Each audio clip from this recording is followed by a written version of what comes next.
Tacos and sushi, tacos and sushi, tacos and sushi, and antidepressant.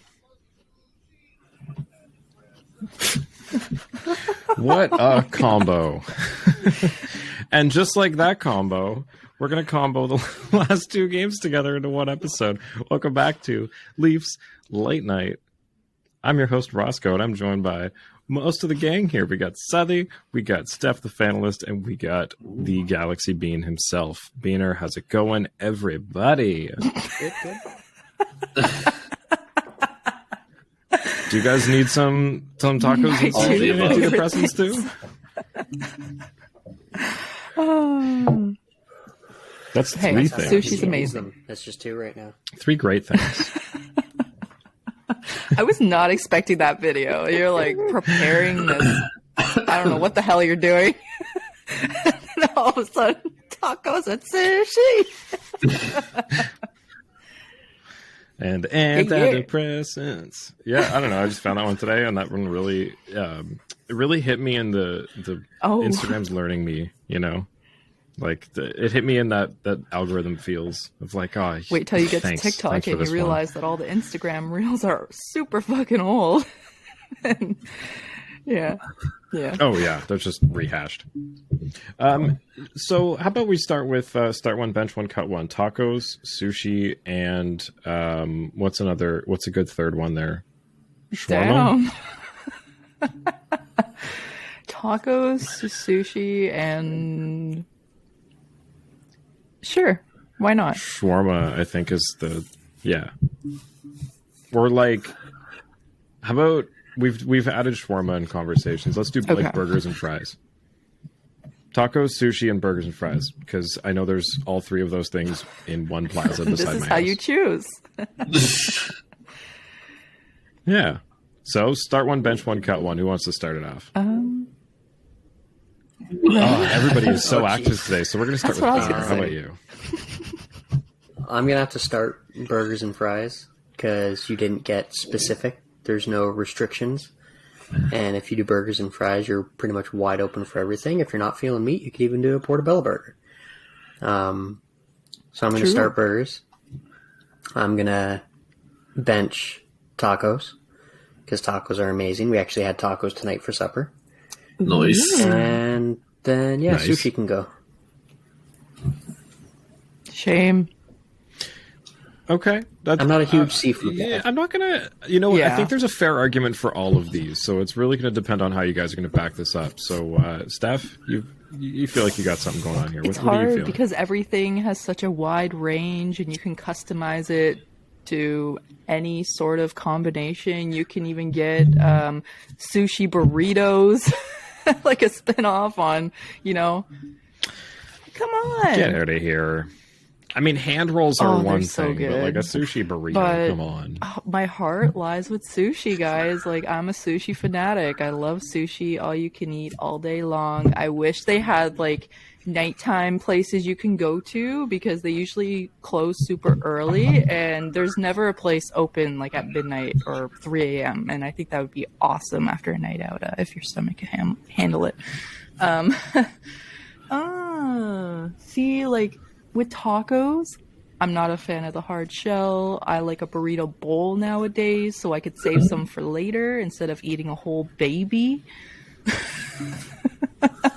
Very true. Man, when those burritos show up, it is like a child. Like, it's all like it's a swaddled burrito up. Baby, and the smallest one still is like 5 pounds. And then, what was the other thing? Burgers and fries. Something I, refuse to order at a restaurant because I can make it at home. But unless it's really good. Okay, got to start sushi. I'm going to... Actually... Did you say you can make burgers and fries at home? No, you bake the fries in the oven. Then you can kind of make burgers and fries at home. It's like when they say, like, Mom, I want McDonald's. We have McDonald's at home. And McDonald's at home is a tray of kind of burnt, browned fries that came out of a McCain bag. I'm not, like, hating on baked fries, but like you have to admit there is a very Fair. very clear difference between. I think we got to deep-fried do and one of baked these fries. with different kinds of fries from different There you places go. because they vary. But okay, Ooh. start sushi, bench Good mythical morning over here. burgers. Okay, I'll bench the burgers and fries, and then I'll cut the tacos because I'll just never take a hard shell.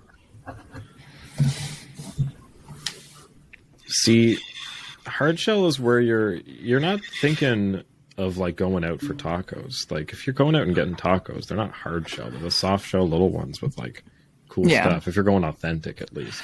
Suthy, I want to hear yours before I go My off. stomach is so uneasy right now. This topic is not doing it for me. I'm going to cut Sorry. them all. We can Pepto-Bismol. cut them all. Okay. But no, if I have to go, I'm starting Fair tacos. enough. I find they're the most versatile. If you have vegan friends, vegetarian friends, not a problem. Yeah.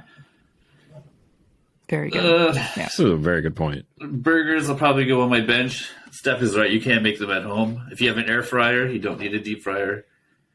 They work almost just as good. That In too. sushi, I find you kind of have to have like the right spot for it and be in the right mood for it. You're not going to like pound sushi after a night of drinking or something like that. So I don't yeah, know. they're riding. They're cut. Nice. So I have the advantage of listening Yeah. to all your arguments because this is a tough one. I'm gonna go with Suthy's here. I'm gonna start tacos because I feel like there aren't really, at least here in Ottawa, there's a lot of, and I feel like this has only happened recently. There's a lot of authentic Mexican food here that's all really good. And there's one place, I forget which one, it might be El Camino, where you can get this one taco that's like, I know this sounds insane, Okay. but it's pork head tacos. So it's, if you can imagine, it's like pulled pork, but super crispy. And oh my God, they're so good. Just, I don't know. I've had really good tacos and I haven't really had that many bad ones. Sushi is one of those things where it can be really good, but it can also be really bad. I feel like the range of potential on sushi is the widest. It's of not these worth the three, so I'm risk. going to cut sushi and I'll bench burgers and fries. Yeah, it's really not. Like, there's some, if you find a place that's good for 100%. sushi, like hold on to it for dear life and don't let it die. Don't let it go out of business. Patronize your favorite places. But yeah, burgers and fries, I'd say you can't go wrong, but I find that the overall price of burgers and fries has gone up to the point where it's like not as quick a fast thing anymore. Like it's kind of on par with, you have to think about everything that's available around you instead of just like, I want something cheap, I'm going to grab a burger. It's like, well, if I'm already spending like $16, I might as It's well no look at longer what the else is cheaper around option. here. No. So Yeah, you go to Jack Astor's Exactly. or something, burger and fries, like $20 or more. There's specialty, of course, and that's when I'll order it, right? When you get like fancy shit on it or a portobello burger, I love that. Yeah. But I don't know.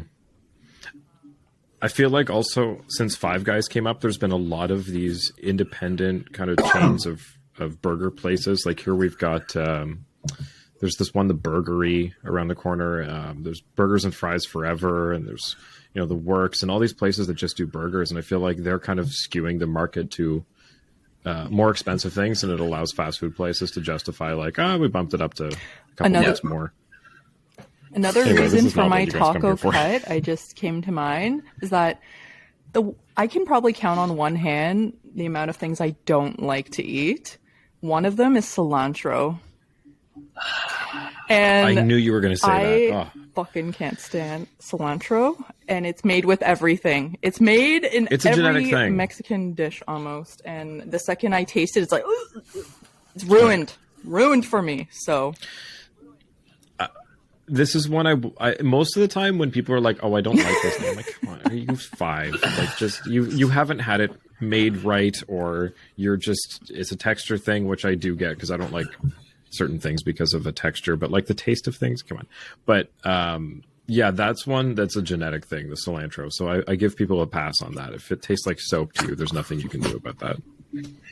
Yeah, I have some friends where like no matter what I'm making for dinner, they'll be like, is there cilantro in it? It's like, why would there be cilantro in this? I don't know, but you put it in everything. People put onions in take it off everything, and it's absolutely like stupid. that Don't get is me a started on childish onions. response. Biehn. No, it's That not. is the kid in you Yeah, it is. saying no to onions. You need to man up and eat the onion. If It ruins the flavor of everything.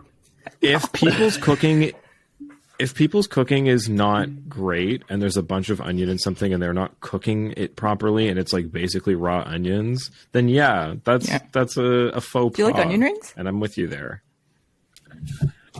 No. Onion rings are one of those things where we had this discussion. So we Suthy and I talked about this on the way up to Quebec City when we stopped to get onion rings at A&W. I like Seasoning A&W's salt onion on rings. I them. like Harvey's onion rings. Yeah. I know. Sometimes they overdo it and it's like way too salty, but I like onion rings that are crispy. I don't like the ones that are Doughy like the caca big ones. what do they call them? Like the yeah. I don't like those Yeah, okay. beefsteak ones or whatever. They're not good. Which is why I also don't like bloomin' onions because I find more Not of it is good. soggy than crispy. You're not wrong. So Yeah, you. yeah. Okay, Yeah. let's talk about hockey. Yes. You guys ready? Hi, this is Mike Ross, public address announcer for your Toronto Maple Leafs, and this is the Leafs Late Night Oh. Podcast, your post-game destination. And now, your starting lineup. Roscoe, the Fanalist, Suthy, Biehn, and Darty Brodeur. Going hard. On the Leafs Late Night Podcast. Yeah, new intro that I just made 10 minutes ago. Let's do it. Damn, young Timberland in the house. We needed a change. It's been a while, and this sounds like something that you would hear in the arena. So I thought it was Anyone more doesn't hockey know that's appropriate. Roscoe's Let's do DJ it. name? Or No, it's your not. old It is Twitter now. name? Young Timberland. That was just like Or your first More of a SoundCloud or whatever the Like, fuck it what I- is? Upload? no Roscoe. Roscoe has always been my name for when I used to make music back in college and stuff. Like you can find like 10-year-old songs on SoundCloud and YouTube, like trap music under the name Roscoe, and it is in fact me. Young Timberland. Nice. Like I've used this name forever. Nice. Well, guys, did you watch the Columbus game or what? Yeah, I mean, I was watching it for the first period. I'm not gonna lie, I fell asleep for part of the second and energized myself for the third. It was hard to stay engaged when they're playing. They talked about it on the broadcast. There's 9 players on that team that are actually eligible to play in an NHL exhibition game for the Columbus Blue Jackets. Like they were not icing a real team. Like there's one thing about trying to lose and putting together a really mediocre NHL lineup. It's another to have so many injuries on that mediocre NHL lineup that you're down to basically your AHL team. So it was really hard to be engaged to watch this one. And I think the Leafs were feeling the same, but I'm glad they didn't fall asleep at the wheel for 60 minutes. Yeah, it was really like, I don't know. Even though there were a lot of shots on net, guys, like halfway through the game, Toronto had 25 shots on board and ended with 50 to 26. No one can convert on the power play. I felt like Leafs had control majority of the game, but nothing was really going in for the big boys. It was the bottom 6 once again showing the way, and yeah. Well, I mean, when you have such a young, inexperienced, and not up to par for the NHL team, all they're going to do is collapse in front of the net. So basically, the Leafs just had to shoot at 5 guys that are turtled in front of the goalie. Like, yeah, they couldn't get anything through because there was a wall. Which, like I mentioned against with the Ottawa game, is when you're onto the last thing in your playbook. That's what you got to do. So it worked for a little bit for them. Yeah. I think the funny part of this all was before the game, everyone predicted that a guaranteed shutout would happen because Jet Greaves' NHL debut against the Leafs, of course, he's from the Toronto area, the GTA. Cambridge, yep, and From parents Cambridge, in the I think. audience ended up getting the second star and gave the crowd a little bow. But damn, he played well considering 50 shots on net. Whew. It's so funny. Before the game started, I was sitting on the couch and I saw that this guy's starting. He's from Cambridge. It's first game. I'm like, oh god, the Leafs are getting goalied tonight. My girlfriend goes, "What's that mean?" I'm like, it means this guy's going to make 50 saves tonight, and it's his first game ever because he's the main character today. And lo and behold, he makes like 47 saves. So I almost had it on the money with 50. Yeah.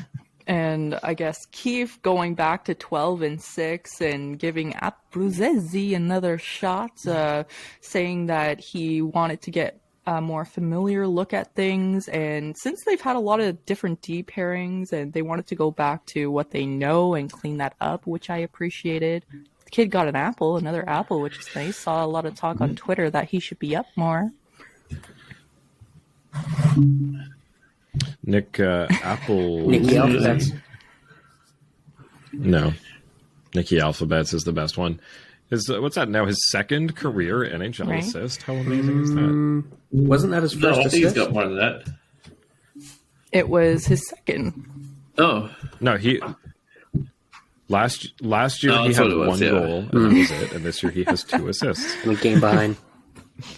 But Joseph Wall coming in, his debut this year was against Columbus. He dropped that game in a 4-3 loss. So it was nice to see him get that win as well and looking super solid. Oh my God, I'm super confident with this guy as our third string goalie. Yeah, at this point, it looks like he's going to be the backup for round 1. Like, we haven't heard anything about Murray, which to me is a bad thing. It means that they don't want to say anything until they know, unless I've missed it. Correct me if I'm wrong here. But the fact that they've been pretty quiet about it means they either don't know or they're not happy with the answer. So I would say get used to Joseph Wall being the backup. And Steph, you called it.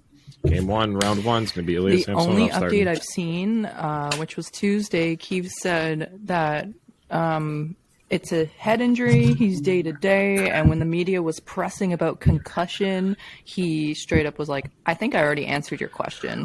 So obviously not giving out any more information. Obviously not going on LTIR. So I'm trying to take that as a positive sign. I mean, there's no point in using LTIR at this point. A couple of Yeah. games out from the playoffs anyway, so they wouldn't put him on. And what other head injury can he have? Like, I don't know how many things can happen to your Whiplash. head that would take you out of games. Whiplash that is aren't the a only other concussion. thing that could be.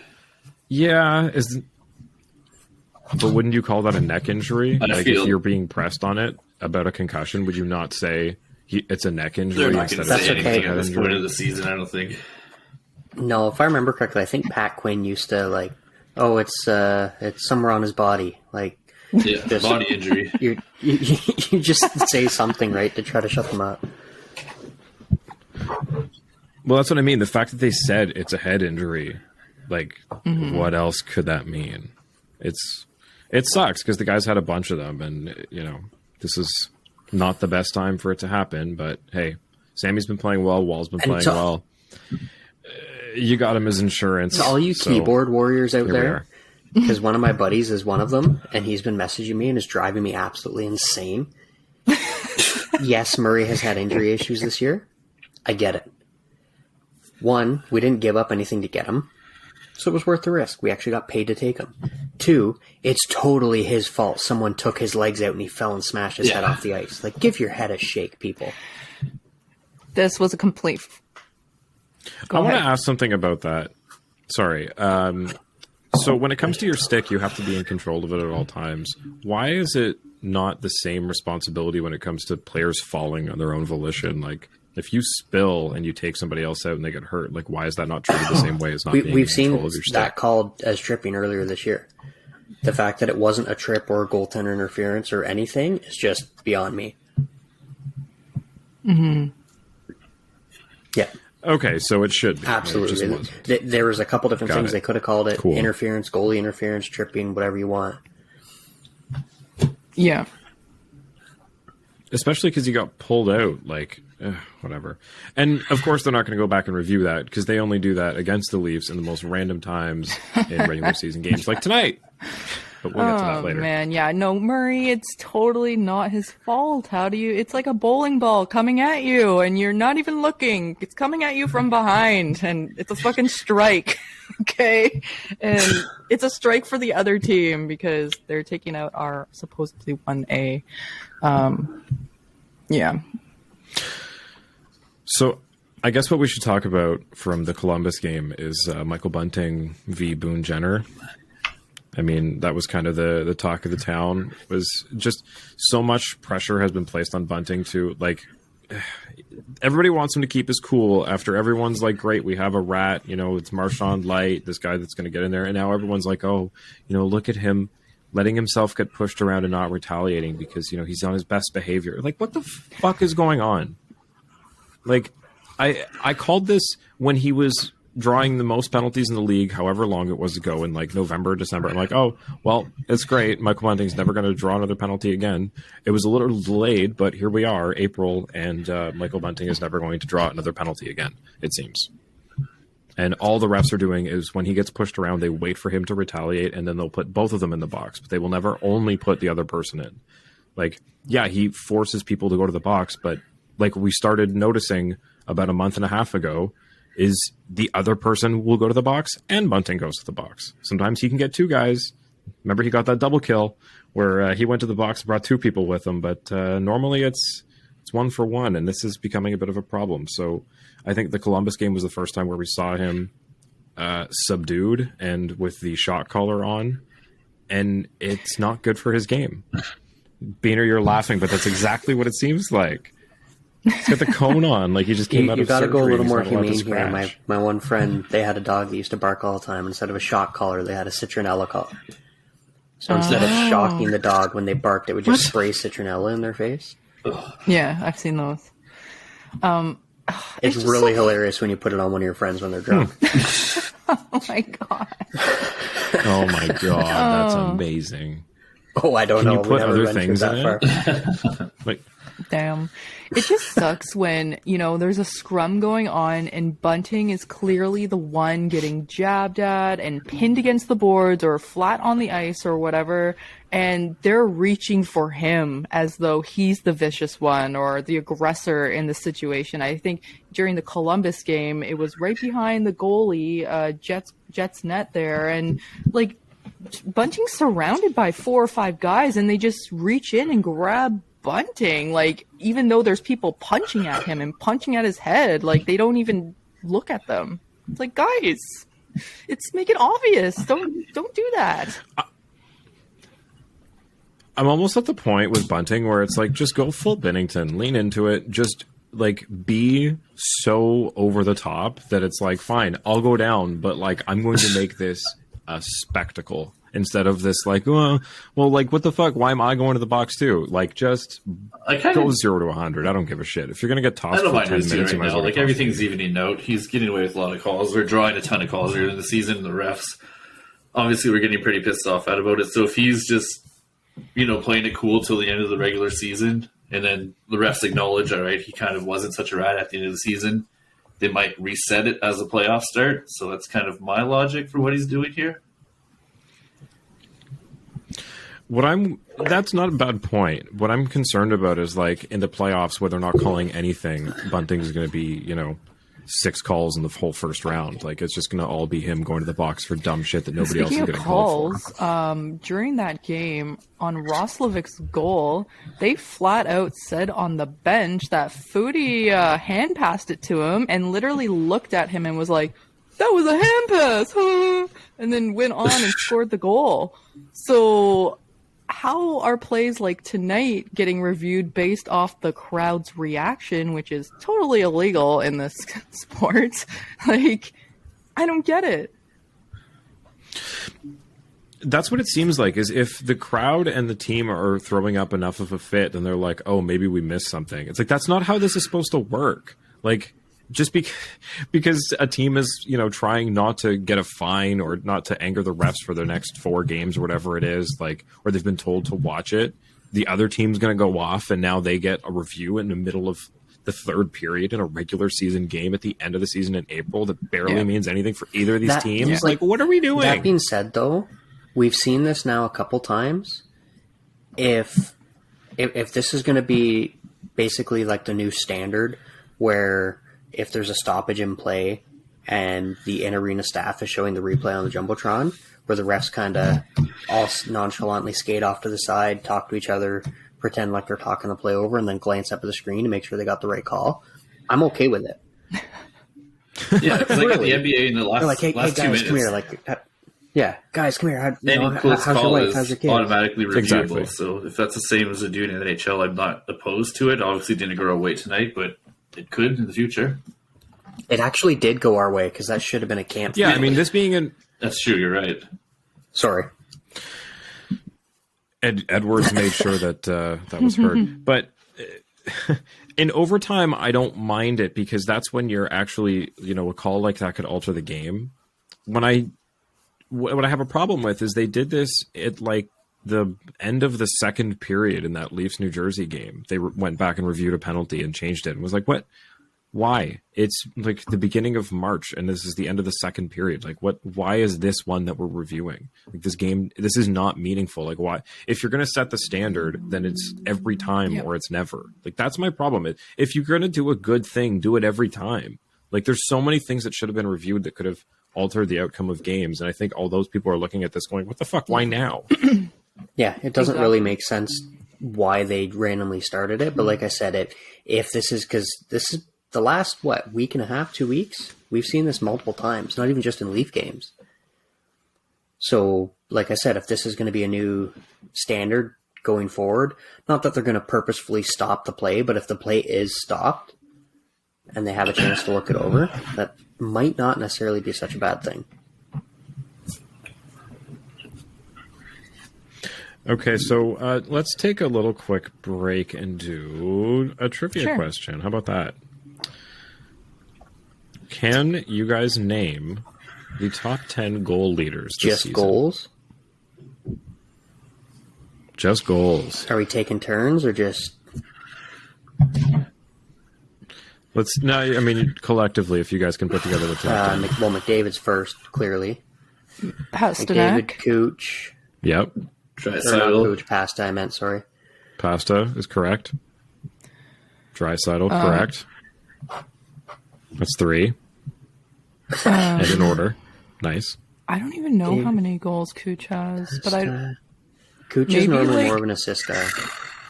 Ovi. I will give Yeah, I you a thought hint. so. Kucherov's not on this list. Points-wise, he Definitely- is, but...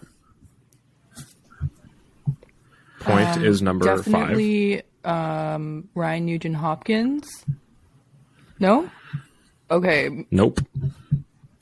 You're missing one of the top 5. Number 4.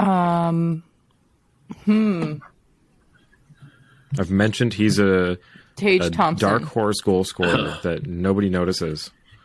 Tage Thompson is number 6.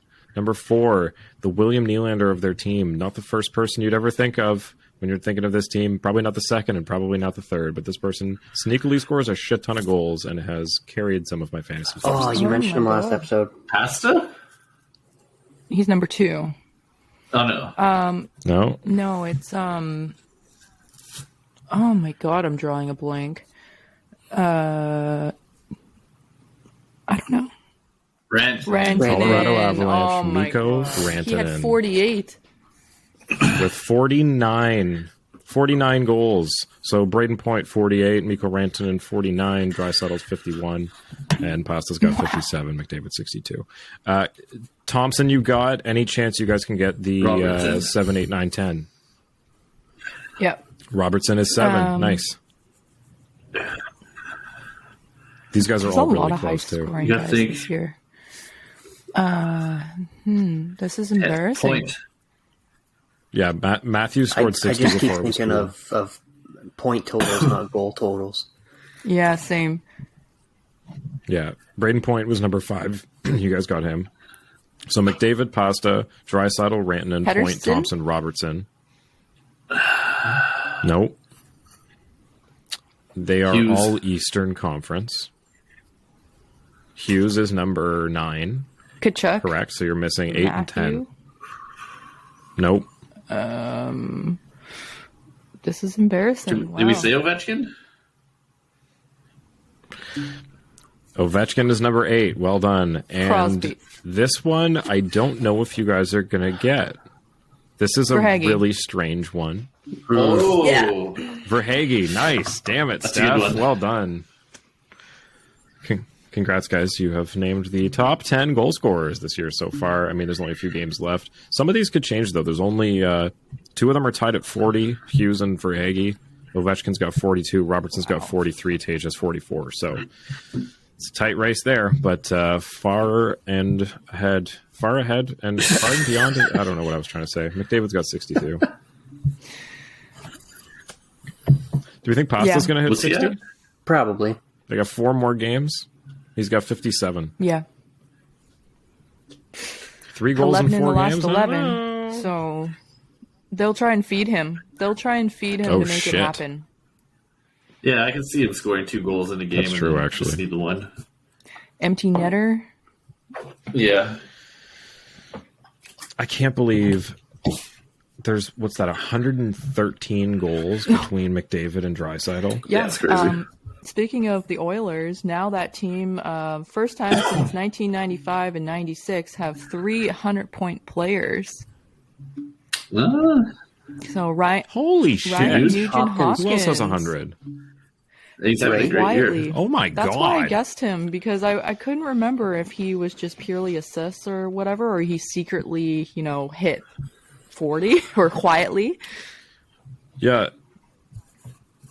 As far as the points top 10, only 1, 2, 3, 4 of them are on the top 10 for goals. So it's quite a difference there. Damn. A lot of assist guys. Wow. A lot of assist guys this year. So we'll do the next couple episodes before the playoffs. We'll do one of these as we're getting to the end. So, moving on. Tonight against the Boston Bruins.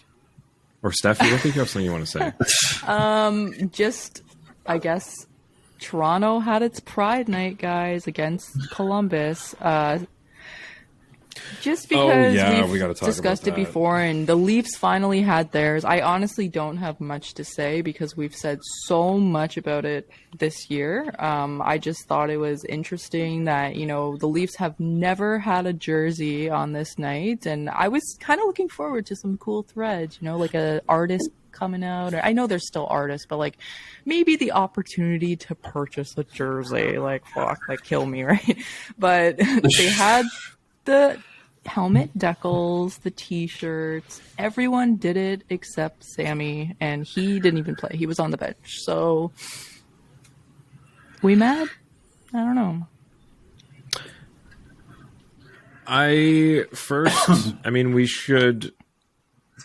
We should say that the Leafs did a really great job. There was a lot of events going on in Toronto all day. They had the drag performance outside of the arena. They did a fantastic job of highlighting everything that Pride Day should be. As far as Samsonov goes, I'm not trying to, now it's about us, so it's not a big deal. But I think you have to separate I know Provorov was the first, but he didn't cite this specifically. It's the Russia thing is so complicated that it's just a hard thing to get into. And it would take hours to unpack what that all means and what's behind it. I know it's not a great excuse, but I think it's something that we don't really understand here. Basically, in 30 seconds, if you want to look into it, there's a textbook on how it's called Geopolitics of Russia, I think, or something like that.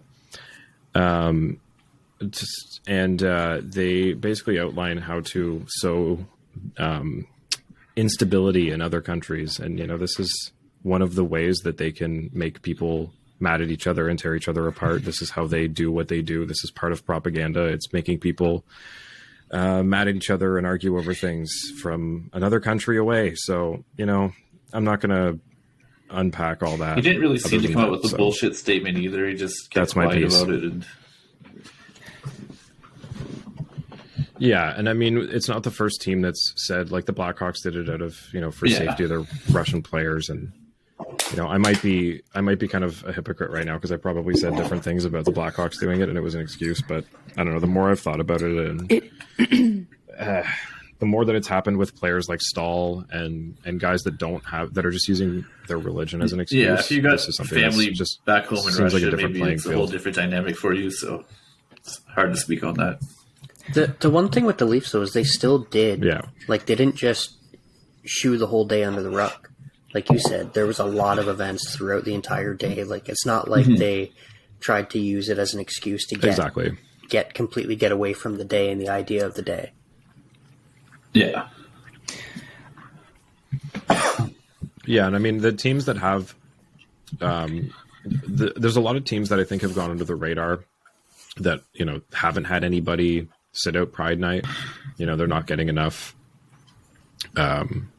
media attention. And I think this is kind of the biggest issue that's come out of all this, is that we're all focusing so much on, you know, oh, it's another team's Pride Night, who's going to sit it out, when really we should be focused on how teams are celebrating it. So I encourage you to, if you want to learn more, go and look at what other teams have been doing, especially the Florida Panthers. They had a really great campaign on Twitter for their Pride Night a couple weeks ago. So yeah, if you want to be educated, you can do it on your time. Yeah. That's it. I think the biggest thing for a lot of Russian players in the NHL, excuse me, is that it's their future. Do they see themselves living in Russia after their career? Do they see themselves going back and forth a lot? Or are they going to integrate themselves into Western society and maybe never go back to Russia, sort of thing? And I saw this tweet where it said, like, that's probably the reason why. So you see some players do it and some players don't, like Kucherov, for example. Like, I don't think Kuch is ever going to go back to Russia and live there. He's probably going to stay in the States forever and ever, sort of thing. But this legislation that came out recently, like, it's literally worded in a sense where it's illegal for Russians to promote same-sex relationships or suggest that non-heterosexual orientations are normal. And just the fact that they word it like that, you know, they're extremely brainwashed and it's kind of fucked up. So yeah, he gets a free pass. I'm glad he didn't play that night. I'm glad he didn't speak to the media. He kept to himself, like you said, Suthy. And Joseph Wall, who literally describes his faith to be a centering force of his life and has a cross on his goalie helmet, had pride tape on, which I really appreciated. And yeah, I think the good intentions are there, because even Sammy came out and said, you know, he's constantly thinking about his son, Miroslav, and how the Toronto has benefited him, and he's trying to figure out if it will benefit his son in the future. So he's probably still making those decisions on where he's going to be in the next 5 or 10 years. Yeah. Again, complicated politics over there. Anything that involves them, it's such a bag of worms to open. So, again, they just like getting into things so people argue with each other. That law that they passed has less to do with themselves and more to do with Russians that are abroad, and, you know, making sure that wherever they are, I just want to say, though, guys, Morgan Rielly this game, 9 shots on goal. I was shocked to see it at the end of the Columbus game, and obviously applauding our newbies, Zach Aston Reese and Lafferty coming through, and, you know, another Czar show, which they joked about on the TSN broadcast, that Czar only scores on TSN. And then tonight, Chris Cuthbert had the comeback saying Czar must only get assists on Sportsnet. So 8 of 10 goals he scored this year have been on TSN games, and they don't get that many. So it's very strange.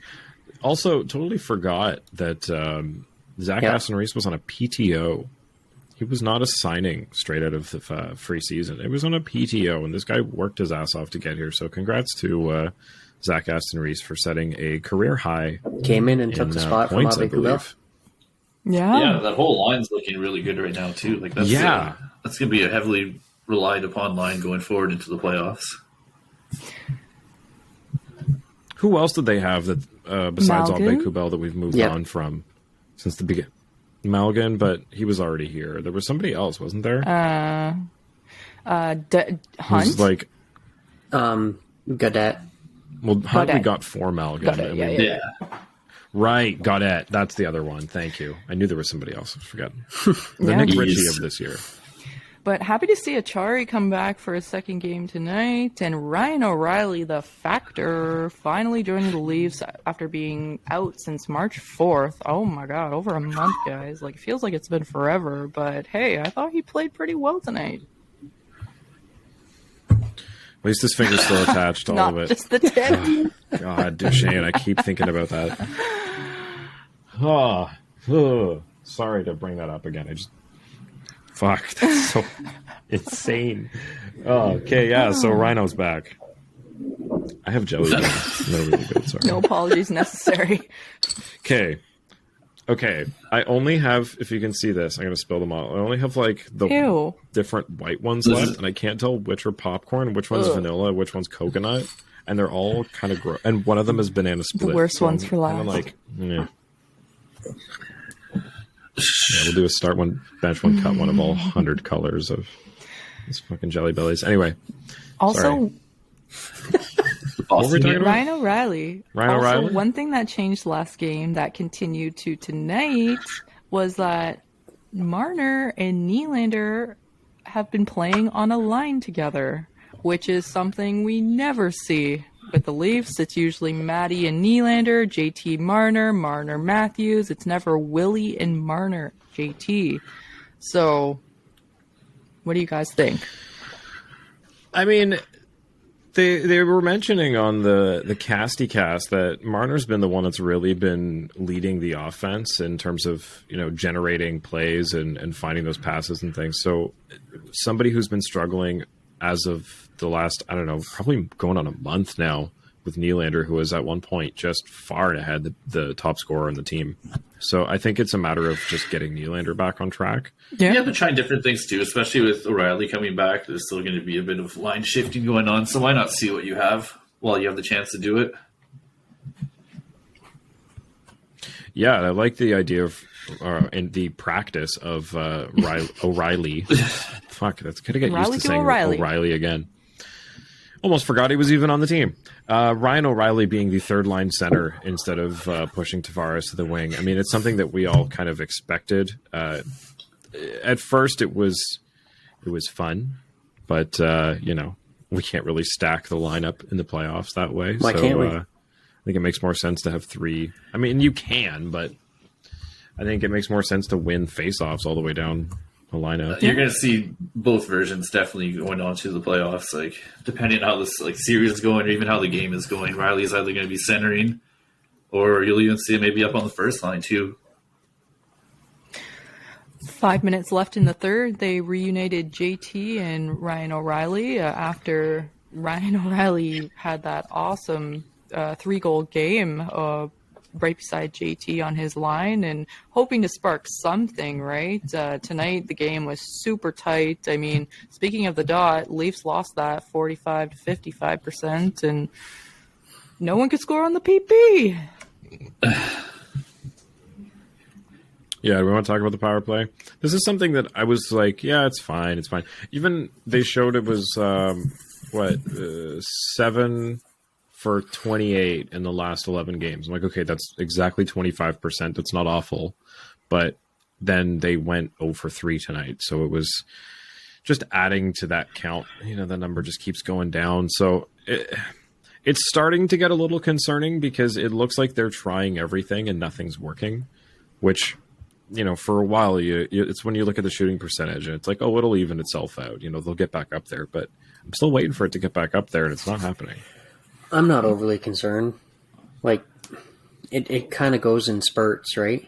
They'll have a really, really super hot power play, and then it'll die right off, and then it'll get hot, and it'll die right off. It's the amount of times that you're actually normally going to get power plays in the playoffs compared to the regular season. I'm not worried about it because with all the pressure and the intensity ramped up in the playoffs, I think it's just a completely different animal.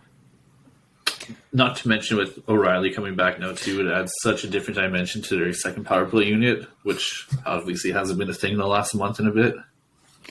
Not to mention, Boston has the number 1 That's PK true. in the league.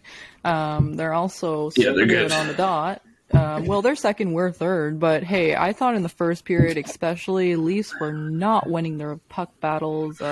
Boston kind of controlled the momentum of the game, but it was really neck and neck. When you look at the deserve to win-o-meter, it's like 48 to 52 or something super close like that.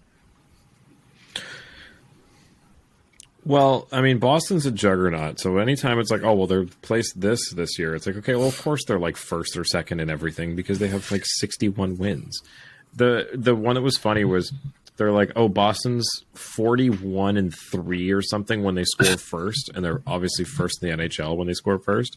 And then it's like, when the Leafs scored first, it said, oh, the Bruins are like 20-4 or 8 or something like that when they don't score first, and they're second in the NHL when they don't score first. It's like, no shit, they have a bajillion wins. Like, this doesn't mean anything anymore. I get it. 41-3 when Bruins score first. That's absurd. That's stupid. So when like, how do you like put yourself in the shoes of being a Boston fan this year? Like, what? I mean, gotta shout out the Bruins Benders podcast. Like, I don't know what the hell we'd talk about after this long. Get ready for the curse.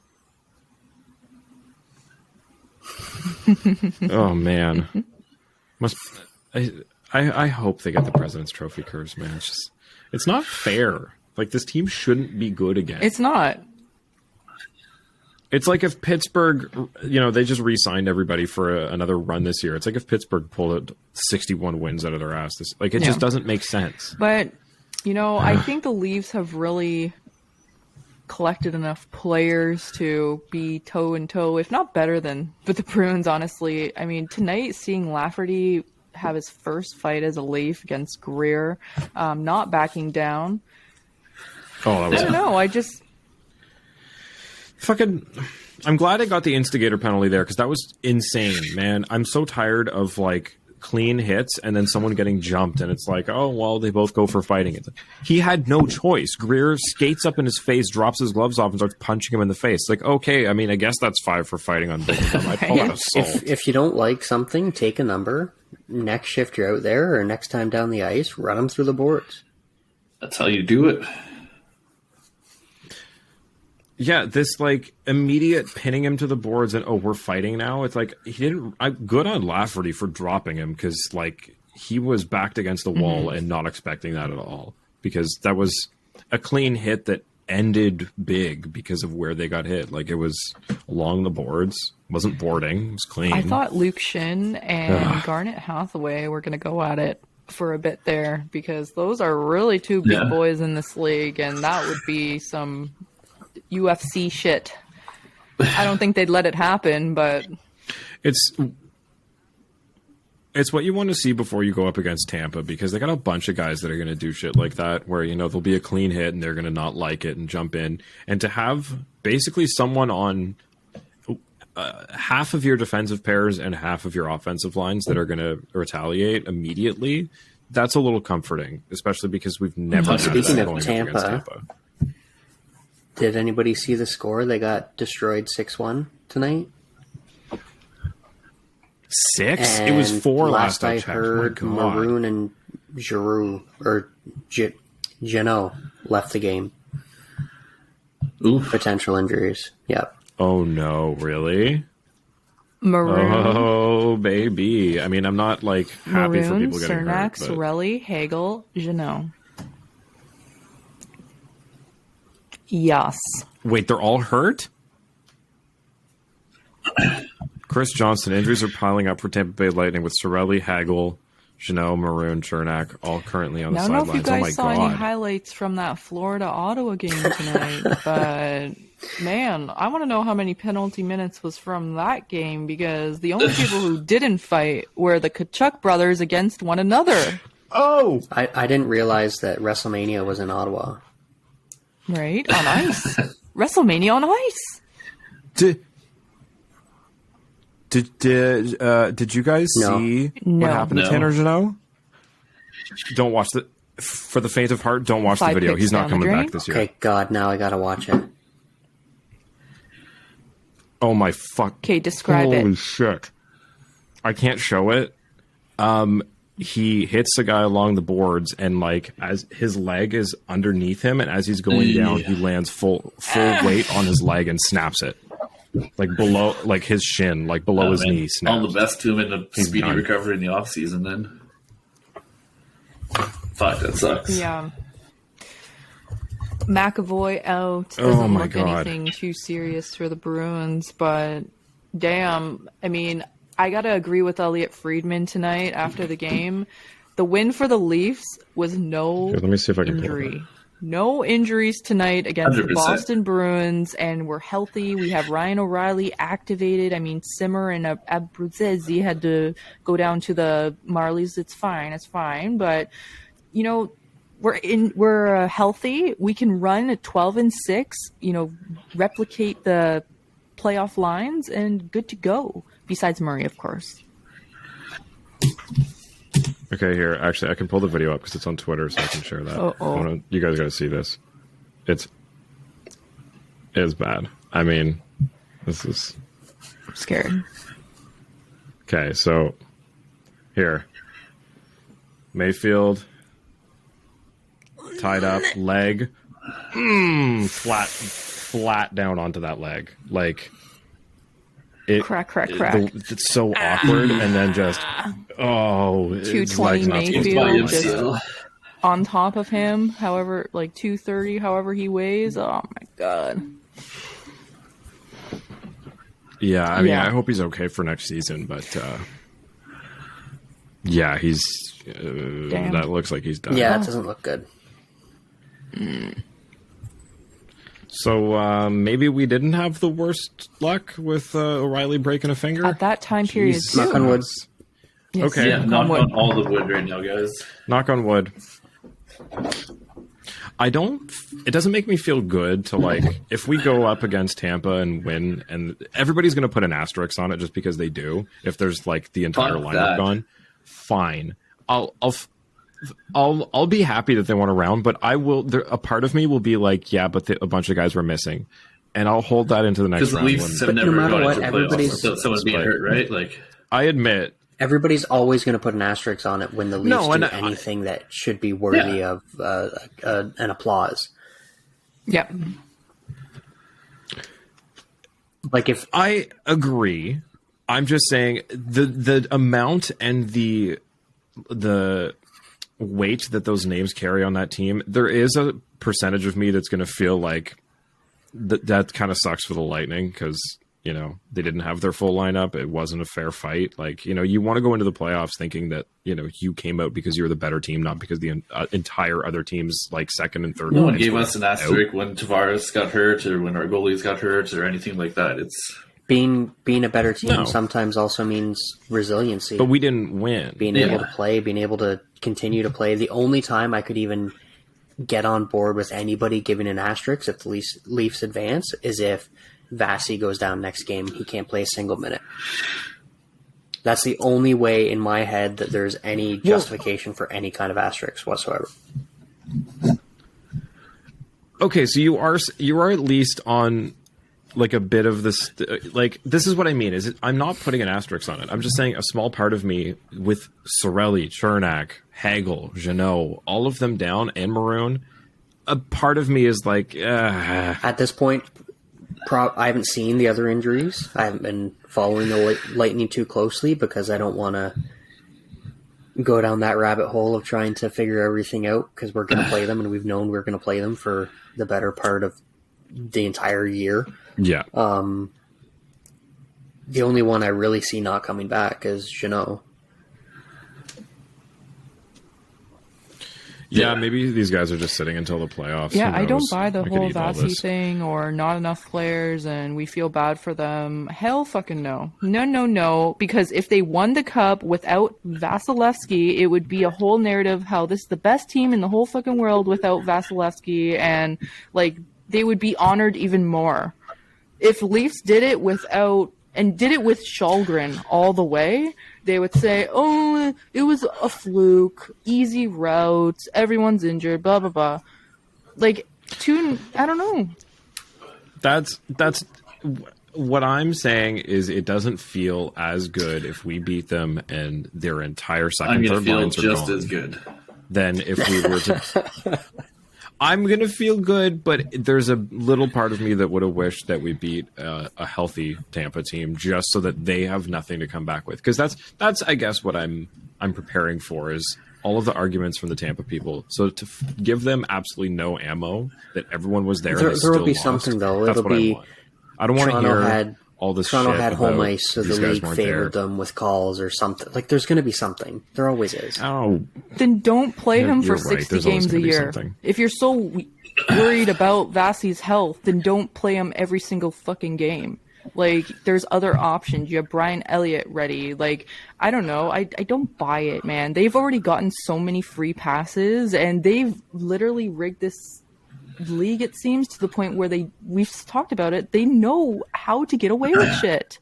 They're already kind of cheating as it is with the non-calls and, the refs favoring them in so many fucking ways. So, nope, sorry. Toronto, if they're going to do it, it's going to be the hardest way possible, and we're still going to get shit on, but we're going to be front of that parade and going to enjoy every moment of it. No jet skis. Pure downtown concrete jungle through Bay Street.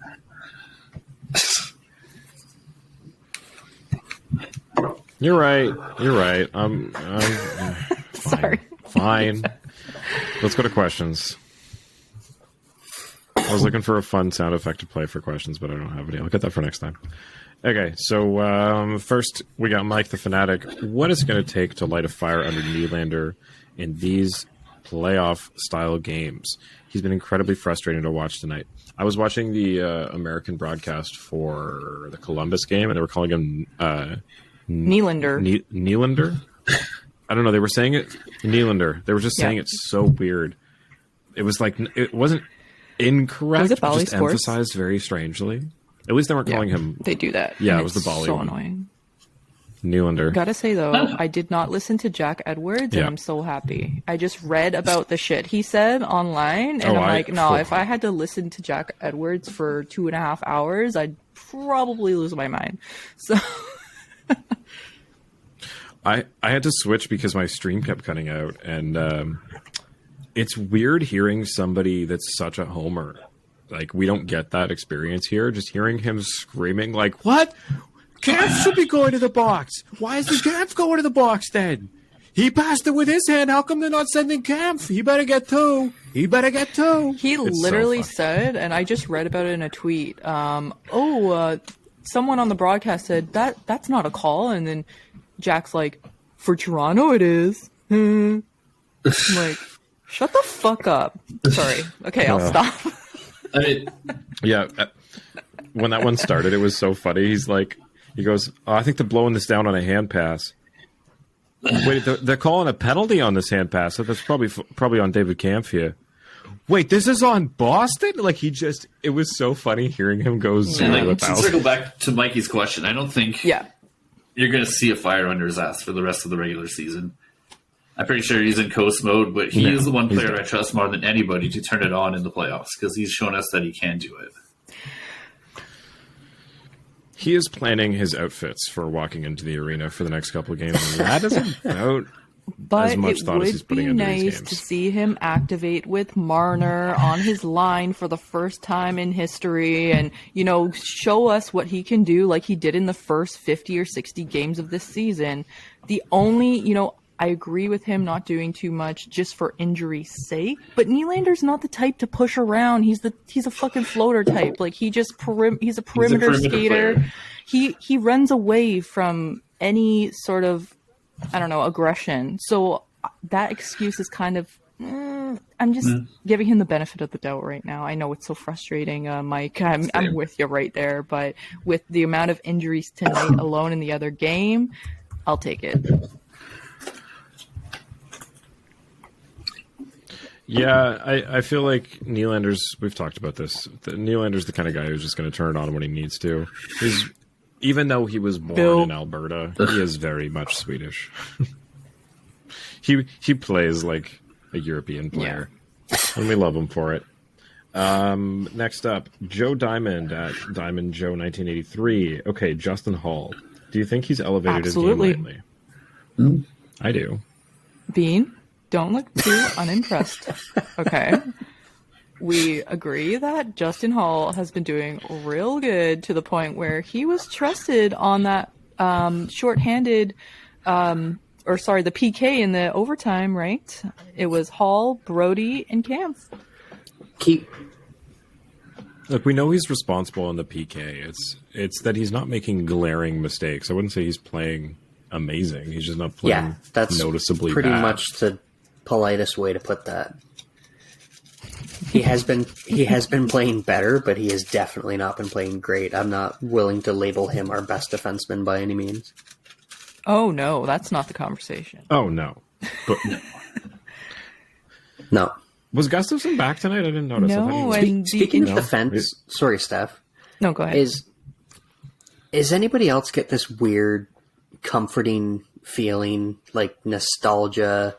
Everything's okay in the world. Everything's going to be okay when you see Shen out there with Riley. Yes.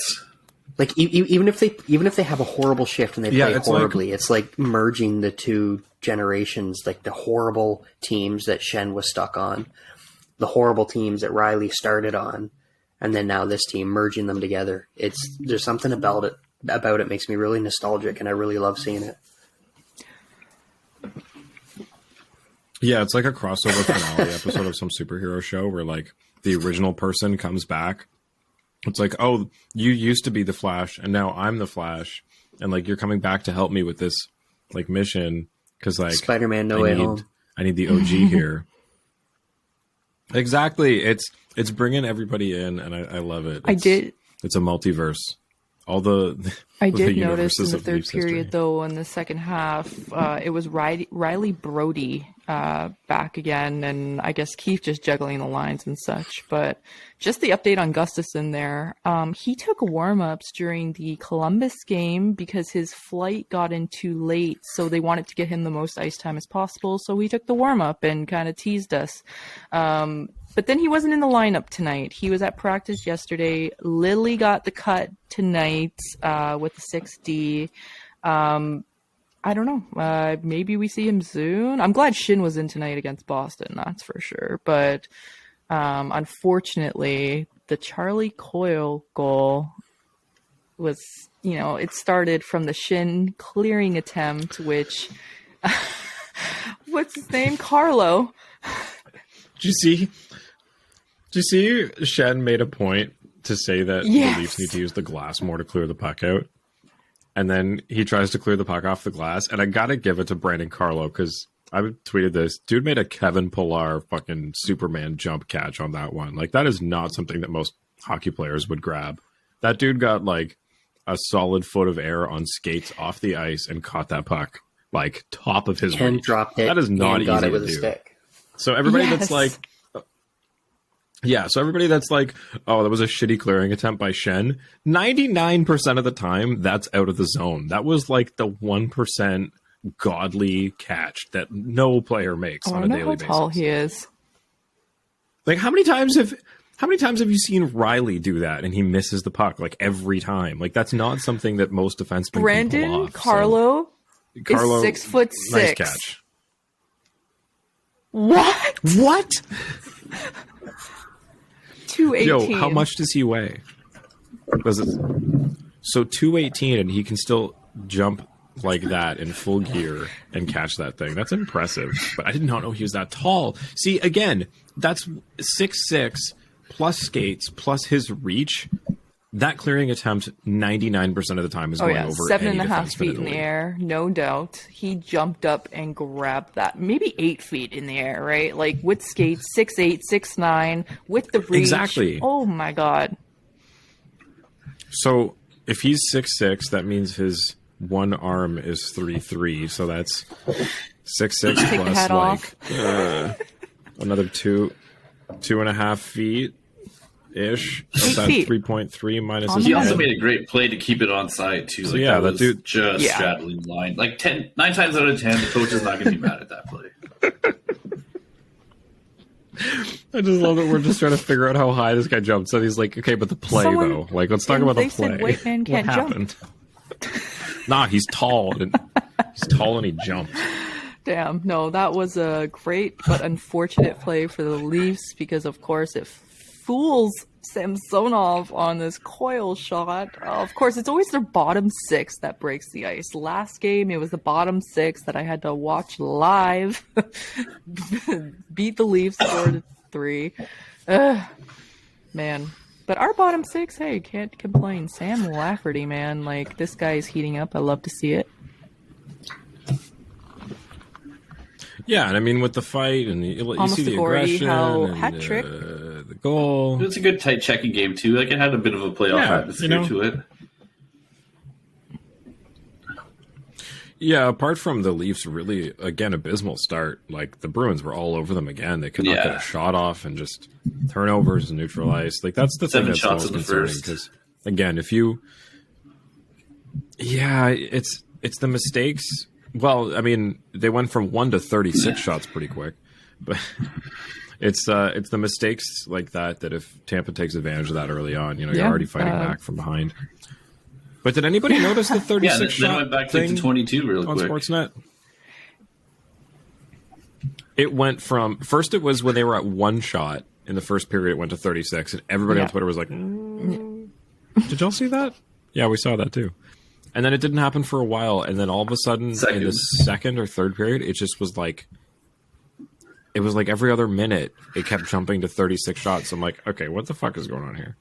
If they end up with 36 shots, then we can wholeheartedly just concur that the NHL is scripted. But the Leafs, in fact, did not reach Sportsnet is Best. owned by Rogers, and they're notorious for being glitchy. So Yes. True. Benito the Basset Hound just commented saying, heck of a game they played tonight. These kids can hang, and totally agree. Saying these bottom 6 players, especially when the top 6 can't pull through. It's nice to see these ratty players, even Sam Lafferty and Zach Aston Reese connecting a bunch recently. Like who would have thunk it? But this is what we signed up for, the Pittsburgh connection. So that was a filthy pass by Reese today, too. Yeah, right on the doorstep. Lafferty, damn, fooled Swayman completely, man. I was scared when I saw Swayman out there because he's been solid. Well, they both have been, but. And to give it to Kyle Dubas and the team for a sec, when you're not getting goals from the top 6 or top 4 guys like that, you were not going to get this one goal to get this started from, What's going to happen?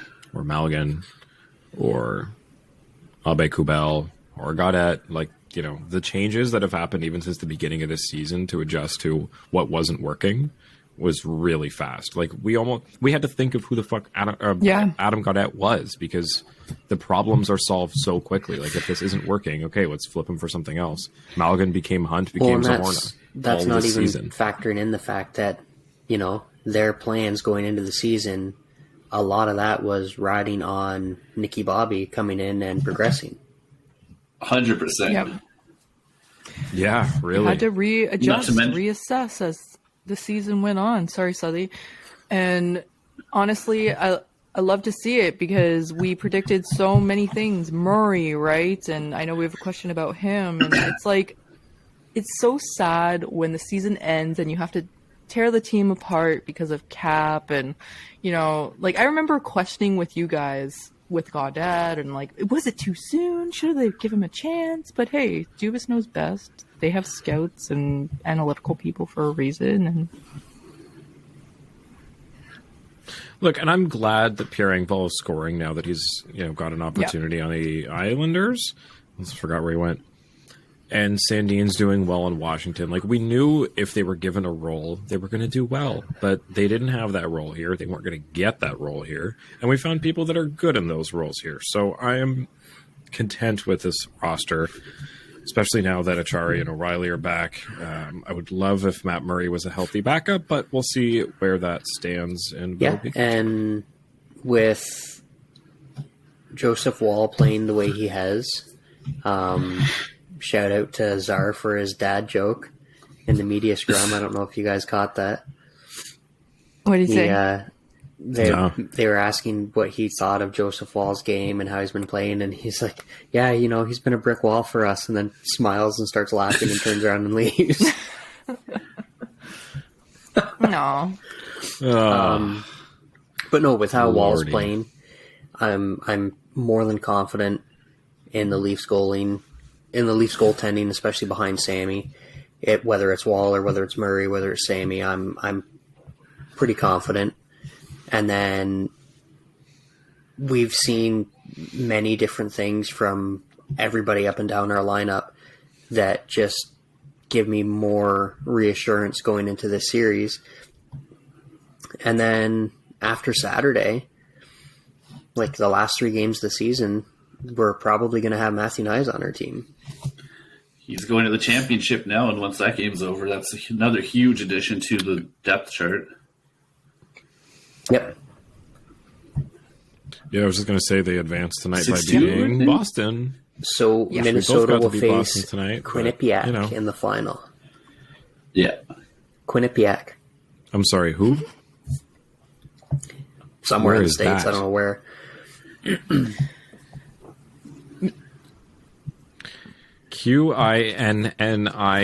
Quinnipiac. Last time Minnesota has won it all was in 2003, and Three. the last time they were in a final was thanks to Justin Hall in 2014 with a buzzer beater, Buzzer beater. but they didn't win it in the final.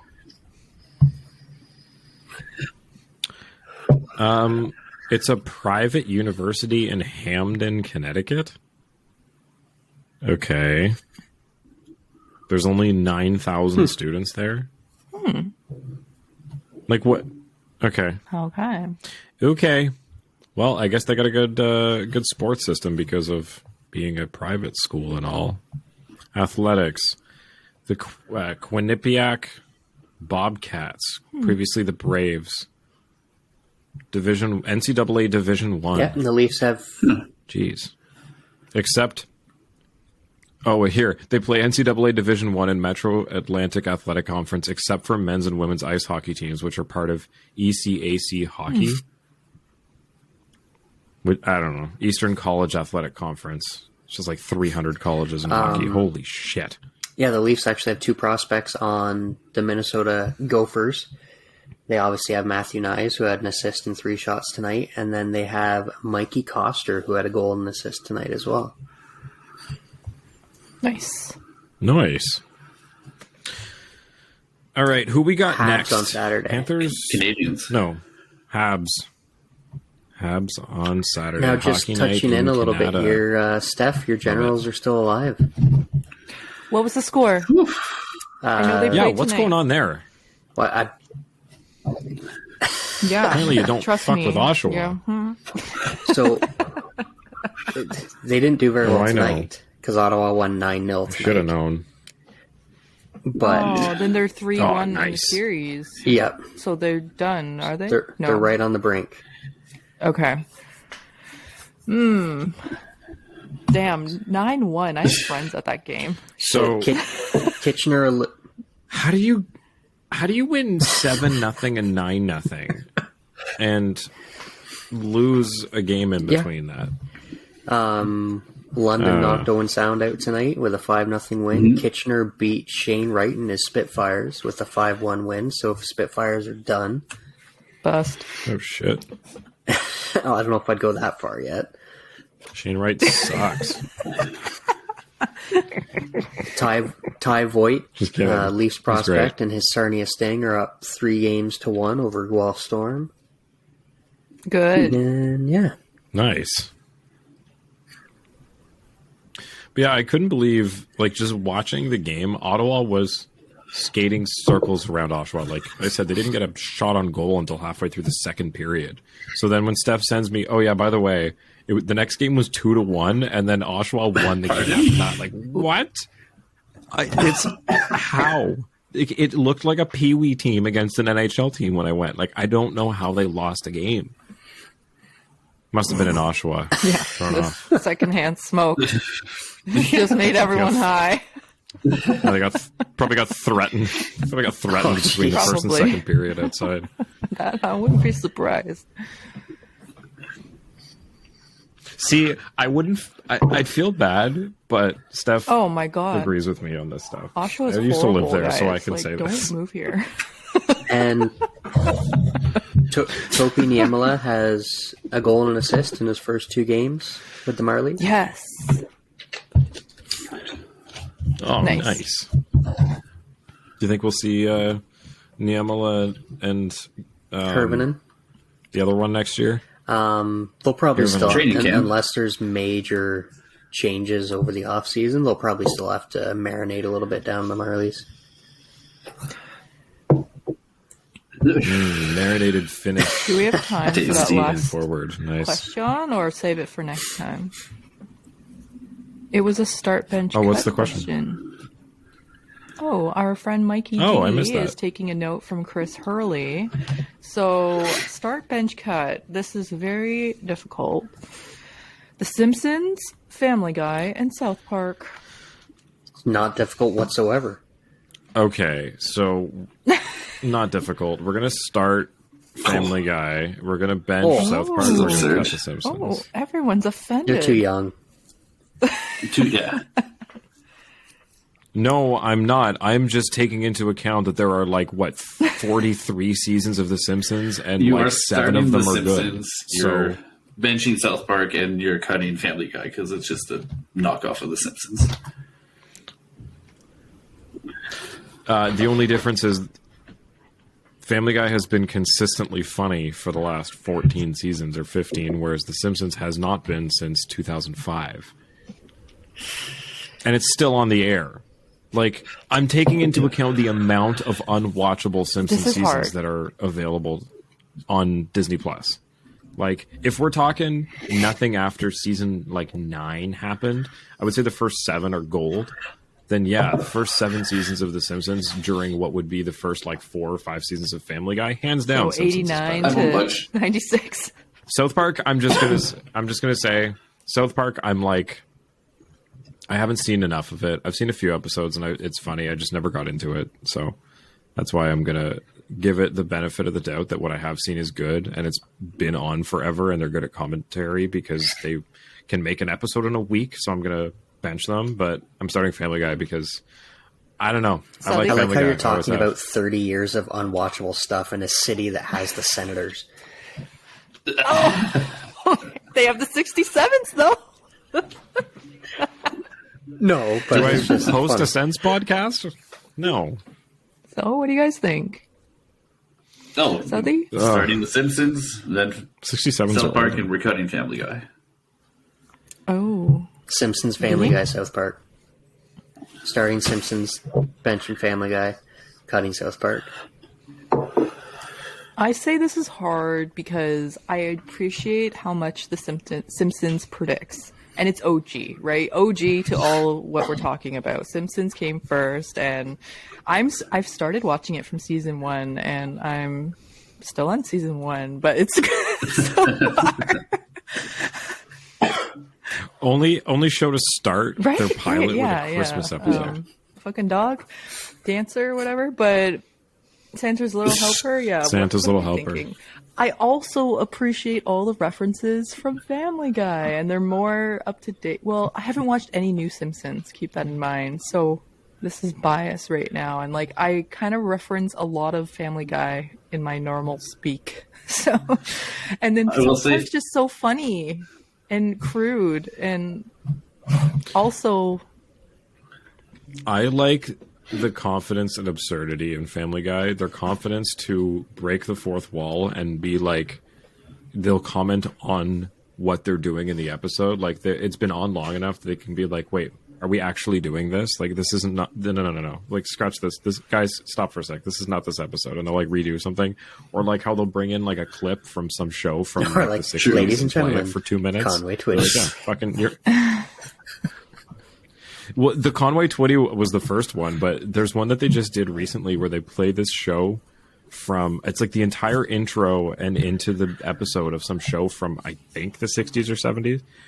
And it's a minute and a half to 2 minutes. And they just let the whole thing play out. And it's what are we doing?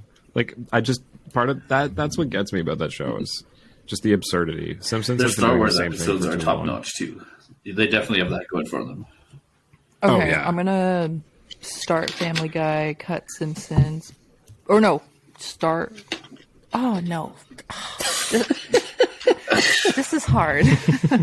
Okay, I'm gonna start Family Guy. I'm gonna bench Simpsons and cut South Park, and it hurts.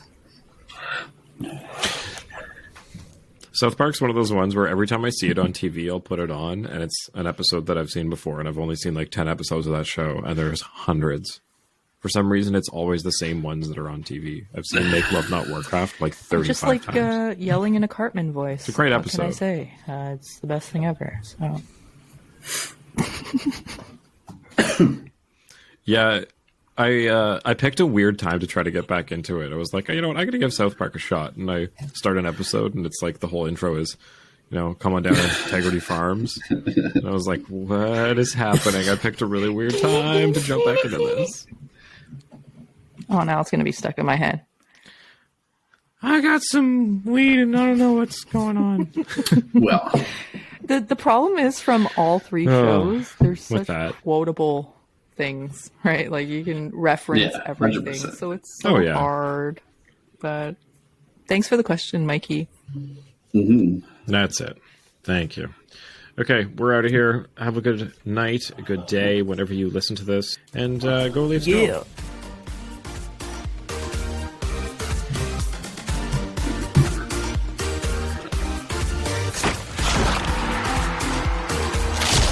Follow us on Twitter and Instagram at Leafs Late Night, your night of post-game podcast. Available after every game on YouTube, Spotify, Apple Podcasts, Audible, and more. We love you, Marty.